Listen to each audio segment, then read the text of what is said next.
Welcome to Daily Plunge. We are in the book of Judges, chapter 15, verses 1 through 20.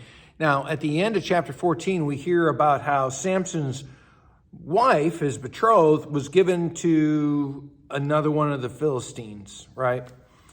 And Samson has a change of heart and decides to go back down to Timnah to get his wife.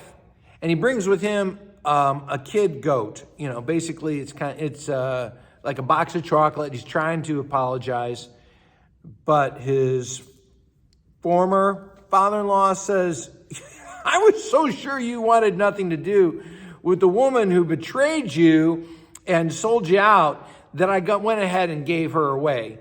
You can have her younger sister, and Samson won't hear it, right? So he is so mad at the Philistines, who are supposed to be his enemies. He's not supposed to be marrying them. And that's, again, sort of the theme here is that he is at war with these people. They're a threat to the Israelites.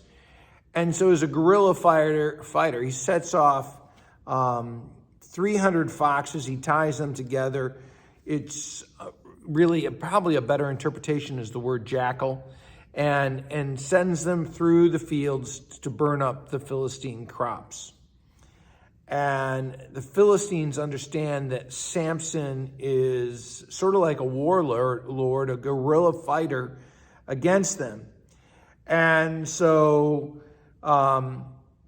they end up killing his former father-in-law in the family as retribution, even though Samson is not married to her. And so they go up to and camp against Judah. And whereas other judges had gathered God's people together as an army, you know, Samson is out there by himself. He is not a leader. And the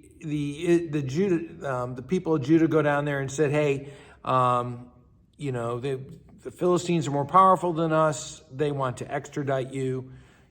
Can you go with them? So he assents to go. He gets bound, and then as they're on their way back to with the Philistines, he breaks those cords. You know, the strength of the Lord comes upon him, so that these earthly bonds, you know, the binding means nothing. He breaks it apart, grabs a jawbone of an ass, of a donkey, and begins to slay the Philistines, kills over 1,000 of them. Now, the word hundreds, and, you know, it's not always as exact as our English language. It's more like contingents of people. But he has this supernatural strength that he feels invincible. And then after all this, even though the Lord has given him strength to have this victory, then he complains to God, am I going to die of thirst? And God opens up a crevice in the rock so that this water pours out. And so Samson shows himself to be a mumbler, a grumbler, a complainer, to doubt God. And so it says he led Israel for 20 years, but he's not much of a leader. And that's the challenge, as I think that we're talking about here, is what does it mean to be a leader of God's people? Trusting God is a part of that. Well, thanks, friends. Have a blessed day.